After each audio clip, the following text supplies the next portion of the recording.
సాయి బంధువులకు శ్రీ సాయి సర్వస్వం YouTube channel వీక్షిస్తున్న భక్తులందరికీ సాయినాథుడి దివ్యమైన పరిపూర్ణమైన అనుగ్రహం వర్షించాలని మనస్ఫూర్తిగా ఆశీర్వదిస్తూ మనస్ఫూర్తిగా కోరుతూ మీ గ్రాండ్ మాస్టర్ సాయి విశ్వచైతన్య ఈరోజు ఒక అద్భుతమైనటువంటి విషయాన్ని ఈ వీడియో ద్వారా మీ అందరికీ తెలియజెప్పే ప్రయత్నం చేస్తాను.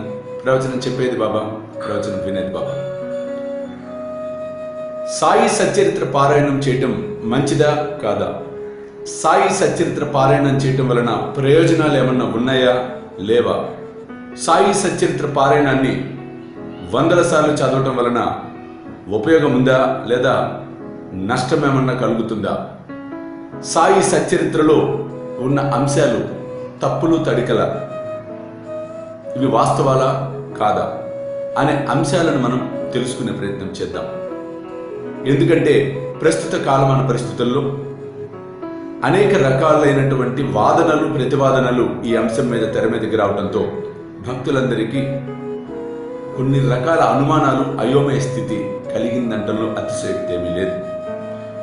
శ్రీ సాయి సచ్చరిత్ర పారాయణాన్ని మనం సూక్ష్మంగా చూసినట్లయితే అఖిలాండ కోటి బ్రహ్మాండ నాయకుడు రాజాదిరాజు యోగిరాజు అయినటువంటి సమర్థ సద్గురు సాయిబాబా స్వయంగా తాను సశరీరంతో ఉన్నప్పుడు హేమాడ్ పంత్ అనబడే అన్నా సాహెబ్ దాబోల్కర్, ఆయన గోవింద రఘునాథ్ దాబోల్కర్ అసలు పేరు, ఆయనకు బాబా హేమాడ్ పంత్ అని చెప్పని బిరుదునివ్వటం అనేది జరిగింది. ఆయన ద్వారా తన జీవిత చరిత్రను తాను భక్తులకు అందించాడు అనేది సత్యం. శ్రీ సాయి సచ్చరిత్రను కనుక మనం గమనించినట్లయితే ఆద్యంతము బాబా యొక్క జీవిత విశేషాలతో పాటు సమర్థ సద్గురు అయినటువంటి సాయిబాబా జీవించిన విధానం మనకి సుస్పష్టంగా కనిపిస్తూ ఉంటుంది. బాబాలో ఉన్న నిరాడంబరత్వాన్ని మనం చక్కగా సాయి సచ్చరిత్రలో సాయి సచ్చరిత్ర పారాయణం చేయటం వలన తెలుసుకోగలుగుతాం.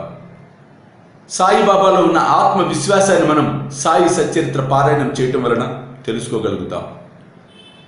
సాయిబాబాలో ఉన్న శ్రద్ధ సహనాన్ని సాయి సచ్చరిత్ర పారాయణం చేయటం వలన నేర్చుకోగలుగుతాం.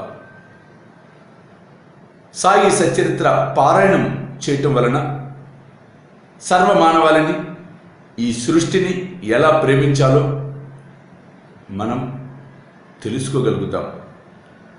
కాబట్టి సాయి బంధువులారా, సాయి సత్ చరిత్ర, సత్ అంటే సత్యాన్ని చూపించే చరిత్ర. సత్యం అంటే ఎవరండి? సత్యం అంటే ముమ్మాటికి పరమాత్ముడే. ఈ సృష్టి మొత్తంలో మనం గమనించినట్లయితే, సృష్టి మొత్తాన్ని చూసినట్లయితే సత్ అసత్ అనేవి రెండే. సత్ అనేది శాశ్వతం, అసత్ అన్నది అశాశ్వతం. అశాశ్వతం ఏది? ఈ కనిపిస్తున్న చరాచర జీవకోటి అంతయు కూడా అశాశ్వతమే. ఎందుకు? నిన్నలాగా ఇవాళ ఉండదు, ఇవాళలాగా రేపు ఉండదు. ఉదాహరణకి మీరు వీక్షిస్తున్న సెల్ ఫోన్స్ ఉన్నాయి, స్మార్ట్ ఫోన్స్. వీటిని బ్యాటరీ ఛార్జ్ చేయకపోతే పనిచేస్తుందా? ఒక లిమిటేషన్ ఉంది. అలాగే కొంతకాలం వరకు ఈ ఇన్స్ట్రుమెంట్ పనిచేయడం అనేది జరుగుతుంది. ఆ తర్వాత అది ఇంకా మనం పని చేయించుకోలేము, విసిరి కొట్టాల్సి వస్తుంది. అంటే అయిపోయింది. అలాగే ఈ సృష్టిలో ప్రతి దానికి కూడా ఒక ఎక్స్పైరిటీ డేట్ అనేది ఉంది. కానీ పరమాత్ముడికి అది లేదు. ఏ పరమాత్ముడు? పరబ్రహ్మ స్వరూపం నిరాకారంలో ఉన్న పరమాత్ముడికి అసత్ అనే పదాన్ని మనం ఆపాదించలేము. కాబట్టి పరమాత్ముడు మానవుల యొక్క జీవిత విధానాన్ని, వారికి పడుతున్నటువంటి కష్టాలను రూపుమాపేందుకు అనేక రూపాలలో భూమి మీద అవతరించి ధర్మ సంస్థాపన చేస్తూ సన్మార్గులకు మార్గాన్ని చూపిస్తూ పరమాత్మని చేరుకోవటానికి ఏ విధమైనటువంటి సాధన చేయాలో మనకి నేర్పించడం అనేది జరుగుతుంది. ఆ పరంపరలో వచ్చిన అవతారమే సమర్థ సద్గురు అయినటువంటి సాయినాథుడి దివ్య అవతారం. కాబట్టి సాయి బంధువులారా, ఇంకా విషయానికి వచ్చినట్లయితే సాయి సచ్చరిత్ర పారాయణం చేయటం వలన కలిగే ప్రయోజనాలు ఏమిటి అనేది ఇప్పుడు ప్రధానమైనటువంటి అంశం. ఒక చిన్న విషయం చెప్పాలంటే, ఇప్పుడు మీరు చూస్తున్న వీడియో, నన్ను మీరు వీడియోలో చూస్తున్నారు, ఆల్రెడీ తెలిసిన వారు అమ్మ విశ్వచైతన్య స్వామీజీ యూట్యూబ్ ఛానల్ కూడా స్టార్ట్ చేశారట అని రికగ్నైజ్ చేయగలుగుతారు. కానీ నేను తెలియని వారు మొదటిసారిగా ఈ ఛానల్లో ఈ వీడియోని చూస్తూ ఉన్నప్పుడు ఎవరో ఈయన అని అనుకుంటారు. చూడండి, ఎవరో తెలియదు. కానీ ఎప్పుడైతే ఈయన స్వామి సాయి విశ్వ చైతన్య ఇప్పటికి 254 ప్రవచనాలు సౌత్ ఇండియా మొత్తం చేశారు. 15 ఏళ్లుగా సాయితత్వంలో అనేక వ్యయప్రయాసాలు కోరుతూ ప్రవచనాలు చేస్తూ భక్తుల్ని ఉత్తేజపరుస్తూ సాయితత్వంపై నడిపిస్తున్నారు. భక్తి టీవీలో టీవీ సీరియల్ తీశారు సాయిబాబాపై.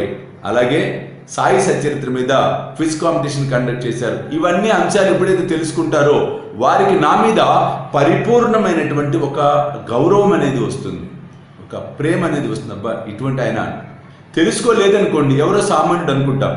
నా విషయంలోనే అలా జరుగుతున్నప్పుడు మనమందరం పూజిస్తున్న మనకు ప్రియమైన సర్వమైన ప్రాణమైన సమర్థ సద్గురు సాయినాథుడి గురించి పరిపూర్ణంగా ఎప్పుడైతే మనం తెలుసుకొని ఆయనను పూజిస్తామో, సేవిస్తామో, భక్తి చేస్తామో అప్పుడు సత్ఫలితాలు శీఘ్రంగా వస్తాయి.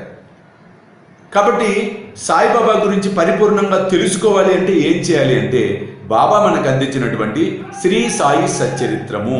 ఈ సచ్చరిత్రం ఎటువంటిదంటే సాయి గురించి పరిపూర్ణంగా మనకు ఒక అద్భుతమైనటువంటి అవగాహనను కల్పించటం అనేది జరుగుతుంది.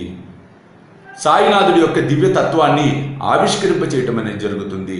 సాయిబాబాలో ఉన్న గొప్పతనాన్ని రుచి చూపించటం అనేది జరుగుతుంది. సాయినాథుడు బోధించిన బోధనలను సులువుగా మనకి అర్థం చేస్తుంది. సాయినాథుడు బోధనలను అర్థం చేస్తూ ఆచరణలో పెట్టిస్తుంది శ్రీ సాయి సచ్చరిత్ర పారాయణం అనేది. కాబట్టి సాయి బంధువులారా, ఎప్పుడైతే శ్రీ సాయి సచ్చరిత్ర పారాయణాన్ని మీరు త్రికరణ శుద్ధిగా చేస్తారో తప్పకుండా సాయిబాబా యొక్క జీవిత చరిత్ర అవగాహన చేసుకుంటారు. బాబా మీద అపరిమితమైనటువంటి భక్తి శ్రద్ధలు కలుగుతాయి. ఆయన గొప్పదనాన్ని మీరందరూ కూడా తెలుసుకోవటం అనేది ముమ్మాటికి జరుగుతుంది. ఇది ఒక విధానం. కానీ ప్రస్తుత కాలమాన పరిస్థితుల్లో మానవుడు దైనందిన జీవితంలో అనేక సమస్యలను ఎదుర్కోవటం అనేది జరుగుతుంది. కాకపోతే దురదృష్టం ఏంటంటే ఈ మధ్య ఈ కొంతమంది ఎలా తయారయ్యారంటే కోరికల కోసమైనా దేవుడు, కోరికల కోసమైనా అనే మాటలను ప్రస్తావన చేస్తూ లక్షలాది మంది సాయి భక్తులు వచ్చు మామూలు భక్తులకు మానసిక వ్యధకు గురి చేస్తూ ఉన్నారు. కానీ ఒక వాస్తవాన్ని మనం గ్రహించాలి.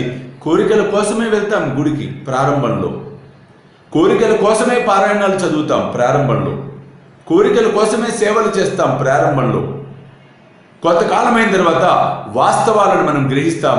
ఆ కోరికలు తీరిన తర్వాత నమ్మకాన్ని పెంపొందించుకొని తర్వాత ఏం చేయాలి అని మనం ఆలోచిస్తాం. ఆ ఆలోచన వస్తున్న క్రమంలో సాయి మన్ని చేయి పట్టుకొని ముందుకు నడిపిస్తూ సన్మార్గంలో, జ్ఞాన మార్గంలో నడిపిస్తూ తన హక్కును చేర్చుకునే అవకాశాన్ని మనకు అందించడం అనేది జరుగుతుంది. కాబట్టి ఆ సంగతి పక్కన పెడితే సాయి సచ్చరిత్ర పారాయణం చేసేటప్పుడు ఏం చేయాలి, సాయి సచ్చరిత్ర పారాయణము ఎలా చేయాలి, సాయి సచ్చరిత్ర పారాయణం విధివిధానాలు ఏంటి, దీనికి ఏమన్నా రూల్స్ అండ్ రెగ్యులేషన్స్ ఉన్నాయా అనేది ప్రధానమైనటువంటి అంశం. ఆ విషయాలు ఇప్పుడు మీకు ప్రస్తావన చేయబోతూ ఉన్నాను. శ్రీ సాయి సర్వస్వం మన ఛానల్ పేరు. తప్పకుండా ప్రతి ఒక్కరూ సబ్స్క్రైబ్ చేయండి. మీ సబ్స్క్రిప్షనే గురుదక్షిణ. ఇక్కడ బాగా గుర్తుపెట్టుకోండి. ఎందుకు ఈ మాట చెప్తున్నానంటే ఈరోజు టెక్నాలజీ మారిపోయింది కాబట్టి నిజ సాయి తత్వాన్ని మీ అందరికీ అందించాలన్న తపనతో చేస్తున్నాం. భవిష్యత్తులో రోజుకొక, ఇప్పుడు ఇవాళ నుంచే స్టార్ట్, ప్రతిరోజు కూడా ఒక అద్భుతాన్ని, తత్వాన్ని, ఒక అద్భుతమైన కథను, అంశాలను మీ ముందు ఈ ఛానల్ ద్వారా పెట్టే ప్రయత్నం మేము చేస్తూ ఉన్నాం, మా టీం చేస్తోంది. కాబట్టి తప్పకుండా ప్రతి ఒక్కరూ ఈ వీడియోను చూసిన తర్వాత లైక్ చేస్తారా అనేది అంశం. అలాగే సబ్స్క్రైబ్ అనేది ముఖ్య అంశం.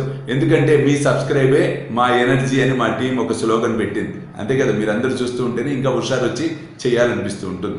సరే, పారాయణం విధివిధానాలకు మనం వచ్చినట్లయితే సాయి సచ్చరిత్ర పారాయణం చేయడానికి విధివిధానాలు ఏమిటి అంటే, మీరు కనుక ఒక కోరిక కోరి ఆ కోరిక తీరాలన్న దృఢ సంకల్పంతో పారాయణం చేయాలి అనుకున్నప్పుడు సప్తాహ పారాయణం చేయండి. 7 రోజుల పాటు ప్రతిరోజు కూడా ప్రాతకాలంలో లేచి ప్రతిరోజు తలస్నానం చేస్తారా లేదా అనేది మీ ఆరోగ్యానికి సంబంధించినటువంటి అంశం. బాగుంది, పర్వాలేదు అనుకుంటే ప్రతిరోజు తలస్నానం చేయండి. చక్కగా ఉదయం లేవండి, దీపారాధన చేసుకోండి. రాబోయే వీడియోల్లో దీపారాధన ప్రాశస్త్యం చెప్దాం. సాయిబాబా దీపారాధనని ఎందుకు చేయించాడో కూడా తెలుసుకునే ప్రయత్నం చేద్దాం. పొద్దున లేవగానే ప్రాతకాలం దీపారాధన చేసి చక్కగా బాబా అష్టోత్తర శతనామాలు చదువుకొని అనంతరం మొదటి రోజు పారాయణాన్ని చదువుకోండి. పారాయణం పూర్తయిపోయిన తర్వాత మీకు తోచిన విధంగా మీ శక్తి అనుసారం పంచదార అవ్వచ్చు ఏదైనా సరే కాస్త నివేదన చేసి ఆ పంచదారే కనుక మీరు పెడితే కాస్త నల్ల చీమలకు వేసే ప్రయత్నం చేయండి. నల్ల చీమలకు వేయటం వల్ల ఉపయోగం ఏమిటి అనేది బాబా సాయి సచ్చరిత్రలో అద్భుతంగా ఒక భక్తుడు కథ ద్వారా కూడా మనకు ఆవిష్కరింపజేయటం అనేది జరిగింది. ఆ కథ ఏంటో కూడా రాబోయే వీడియోలో మనం చూద్దాం. కాబట్టి నల్ల చీమలకు వేయటం వల్ల ఏమవుతుందంటే ఈ దురదృష్టం అంటే ఎఫెక్ట్, నెగిటివ్ ఎఫెక్ట్ తగ్గుతుంది, నెగిటివ్నెస్ తగ్గి పాజిటివ్నెస్ పెరుగుతుంది. కాబట్టి ప్రతిరోజు పారాయణం చేయండి. సచ్చరిత్ర అనే సంస్థానంలో దొరుకుతుంది. ఆ సంస్థానం సాయి సచ్చరిత్ర పారాయణం చేయండి. మిగతా చేయవద్దని కాదు, ప్రథమంగా ఇది చేయండి. ఆ తర్వాత మొదటి రోజు పారాయణం అయిపోతుంది, రెండో రోజు. ఆ తర్వాత ఒక ముఖ్యమైన అంశం ఏంటంటే ప్రతి ఒక్కరు నన్ను అడుగుతూ ఉన్నారు ఈ పారాయణంలో నియమాలు ఏంటి అనేది. నియమాలు ఏం లేదండి, శ్రద్ధ సహనమే. ఒంటిపూట భోజనమా, కటిక నేల మీద పడుకోవాలా, ఇట్లాంటివి ఏమీ లేవు. చేయగలిగితే చెయ్యండి, తప్పులేదు. కానీ చెయ్యాలన్న రూల్ ఎక్కడా లేదు. కాబట్టి మీరు చేయవలసింది ఏంటంటే చక్కగా శ్రద్ధ భక్తులతో పారాయణం నెమ్మదిగా చదవండి. గబగబా తిప్పేకండి పేజీలు, మొదటి పేజీ, లాస్ట్ పేజీ, మొదటి పేజీ చుట్టూ అమ్మో ఈరోజు 70 పేజీలు చదవాలి, అమ్మో 200 పేజీ, ఇలా అనుకోకండి. చక్కగా చదవండి, నెమ్మదిగా చదవండి. మ్యాక్సిమం 1.5 hours to 2 hours అయిపోతుంది. ఆ తర్వాత నెక్స్ట్ డే అట్లా 7 రోజులు పారాయణం చేసి చివరి రోజు చక్కగా మీరు బాబా మందిరానికి వెళ్ళి దునిలో ఒక కొబ్బరికాయ, పూర్ణ ఆహుతిలాగా ఒక చక్కగా పీచు తీయని కొబ్బరికాయ, నవధాన్యాలు, అగరబత్తి పుల్లలు ఇవన్నీ తీసుకోండి. ఎవరైనా మీకు మూలికలు వేయాలన్న ఉద్దేశం ఉంటే చాలా అద్భుతం, అవి కూడా రాబోయే వీడియోలో ఒక్కొక్క మూలిక బాబా చెప్పాడు. ఇవన్నీ నాకు ఒక్కొక్క మూలిక ఏం చేస్తుందో మనం తెలుసుకుందాం. పూర్ణావతి అంటే పారాయణం ముగిసిన రోజున జటామాంసి అని కూడా మార్కెట్లో దొరుకుతుంది. అది తీసుకొని ఈ కొబ్బరికాయతో పాటు దుని చుట్టూ 10 ప్రదక్షిణలు చేసి మీ కోరిక చెప్పుకొని దునిలో సమర్పించినట్లయితే 100కి 100% సాయి అనుగ్రహంతో మీ కోరిక నెరవేరటం ముమ్మాటికి తథ్యము. ఇది సప్తాహ పారాయణ విధి విధానం. అలాగే కొంతమంది అడిగారు, అంటే సప్తాహం అయితేనే పారాయణం చేయాలా అని. అలా కాదు, ఏకాహ పారాయణం చేయవచ్చు. పర్వదినాలలో గురు పౌర్ణమి రాబోతోంది. గురు పౌర్ణమి రోజున ఉదయం నుంచి సాయంత్రం దాకా 12 గంటల సేపు మనం పరిపూర్ణంగా పారాయణం చేసినట్లయితే ఇది పూర్తి చేసుకోవచ్చు. కాబట్టి ఏకాహ పారాయణం కూడా చేసుకోవచ్చు. అలా కాకుండా రోజుకొక అధ్యాయాన్ని పారాయణం చేయవచ్చు. అంతేకాకుండా రోజుకొక కథను కూడా పారాయణం చేయవచ్చు. అంతేకాకుండా రోజుకొక పేరాగ్రాఫ్ను కూడా పారాయణం చేయవచ్చు. అంతేకాకుండా రోజుకొక లైన్ కూడా చదవచ్చు. ఇవన్నీ కాకపోతే ఆ అద్భుతమైన సాయి సచ్చరిత్రను హృదయానికి భక్తి శ్రద్ధలతో స్పర్శించుకోవచ్చు. గడ్డ స్వామి చివరిది బాగా చెప్పాడే, ఇదేదో ఎఫెక్టివ్గా ఉంటుంది, చదవకుండా రోజు గుండెకి కట్టేసుకొని పెట్టుకుంటే అయిపోతుంది అనుకోకండి. అది ఎవరికంటే చదువు లేని పరిస్థితుల్లో, వినలేని పరిస్థితుల్లో రోగగ్రస్తులై మంచం మీద పడున్న వారికి ఆ విధంగా సచ్చరిత్రను స్పర్శింప చేసినట్లయితే అద్భుతాలే జరుగుతాయి. ఒక్కొక్క అద్భుతం ఎన్నో ఉన్నాయండి. నా 14 ఏళ్ల ప్రయాణంలో ఎన్నో చూసాం. అన్ని అనుభవాలు కూడా మీతో పంచుకోవాలనుకుంటున్నాను శ్రీ సాయి సర్వస్వం ఛానల్ ద్వారా. రాబోయే రోజుల్లో హారతి మీద కూడా, హారతి పాటల విశ్లేషణ, అష్టోత్తర శతనామాల విశ్లేషణ, సమస్యలకు పరిష్కారాలు ఎలా చేసుకోవాలి, అనేక అంశాలను సాయి సర్వస్వం ఈ యూట్యూబ్ ఛానల్ ద్వారా మీ అందరికీ అందించబోతూ ఉన్నాం. కాబట్టి సాయి బంధువులారా, ఈ అద్భుతాన్ని ఆవిష్కరించబోతూ ఉన్నాం. ముఖ్యంగా మీకు ఏ అనుమానాలు ఉన్నా కూడా, మీకు కూడా ఏమన్నా అనుమానాలు ఉంటే ఆధ్యాత్మిక పరంగా చివరిలో ఇస్తున్న మా ఈమెయిల్కి కానీ మా వాట్సాప్ నెంబర్కి కానీ మీరు మీ అనుమానాలు పంపించినట్లయితే ప్రతిసారి కూడా ప్రతి క్లిప్పింగ్ వీడియోలో కూడా భక్తుల అనుమానాలను మేము తీసుకోబోతున్నాం, వాటిని చెప్పబోతున్నాం. ఇంకా సాఫిస్టికేటెడ్గా టెక్నాలజీ వచ్చింది కాబట్టి మీరు సెల్ఫీ వీడియో తీసుకొని మీ అనుమానాన్ని రికార్డ్ చేసి పంపించినట్లయితే మీ వీడియో క్లిప్పింగ్ కూడా యాడ్ చేసి మీరు అడిగిన ప్రశ్నను దానికి తగ్గ సమాధానాన్ని కూడా తెలియజేయబోతున్నాం. కాబట్టి రాబోయే రోజుల్లో అనేక అంశాలను మీ ముందు ఉంచే ప్రయత్నం సాయి కృపతో చేయబోతున్నాం. ఈ విధంగా సాయి సచ్చరిత్ర పారాయణం చేయటం అత్యంత శ్రేయోదాయకం. కాబట్టి ఎవరేం చెప్పినా సంబంధం లేదు, మనకు బాబాకే సంబంధం. మన భక్తి మనది, మన నమ్మకం మనది. కాబట్టి ఎవరి నమ్మకం వారిదే. ఆ నమ్మకము భక్తి శ్రద్ధలతో కనుక మీరు ఆచరించినట్లయితే సత్ఫలితాలు పొందటం ముమ్మాటికి సత్యము.